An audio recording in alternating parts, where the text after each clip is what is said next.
Les amis, revue de championnat express. On est lundi, on part en Afrique centrale pour parler du championnat de République démocratique du Congo. 30e journée de saison régulière. Beaucoup d'équipes commencent à préparer les playoffs. Donc, on a beaucoup d'équipes qui commencent en fait à sauter les matchs, faire des forfaits. Est-ce que c'est bien pour le championnat? Je ne sais pas. D'autres équipes sont également ont été forfaits ce week-end. Pourtant, elles jouent le maintien. Ou alors, est-ce qu'elles se préparent pour mieux préparer les matchs? Le calendrier à venir va rencontrer les adversaires directs pour le maintien, je ne sais pas. Toujours est-il que ça a été une semaine plutôt très légère au niveau des matchs. Allons donc voir ce qui s'est passé du côté de la RDC très tranquillement. C'est parti. Pas eu beaucoup de matchs, allons donc voir ces fameux résultats-là. On va donc commencer par l'AS Nucégeur. Plutôt par Ange Vert qui jouait face à Loja qui a eu 0-0 dans ce match-là.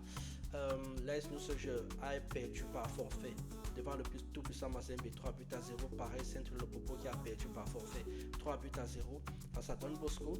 L'AS Nucégeur, très mauvaise opération au classement, franchement vous allez le voir. Malolé a battu 3 buts à 0 Blessing.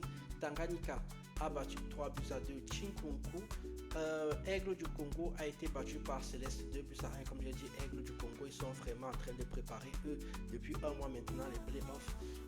Et enfin, New Jack a fait un partout avec Bukavu au classement. Donc ça donne classement dans le groupe 1 tout puissant Mazembe, Saint-Lopopo, Don Bosco, Simba, Tanganyika sont déjà sûrs d'aller jouer les playoffs. Ça se joue toujours entre Blessing, Lumumbashi Sport, Saint-Luc et Manika pour savoir qui va les accompagner au niveau du groupe A. Pour le maintien, comme je vous l'expliquais, l'AS Nucégeur avec ce forfait là est maintenant relégable avec 29 points. Vous voyez, c'est-à-dire en fait qu'ils sont à 29 points, à un petit point de Malolé qui est 11e. C'est extrêmement compliqué, c'est-à-dire qu'on ne peut pas se permettre d'avoir c'est pas le moment de perdre des points, surtout quand les autres équipes n'ont pas joué le week-end. Il fallait prendre l'avance. Donc l'AS Nucégeur, Tika, ces deux standards sont deux équipes concernées par le maintien. Dans le groupe B, l'AS Vita, Maniema, Aigle du Congo, Céleste sont déjà sûrs de passer, plus Dauphin Noir. Ça se joue toujours entre Étoile de Kivu, Motema Pembe, Ange Vert et New Jack.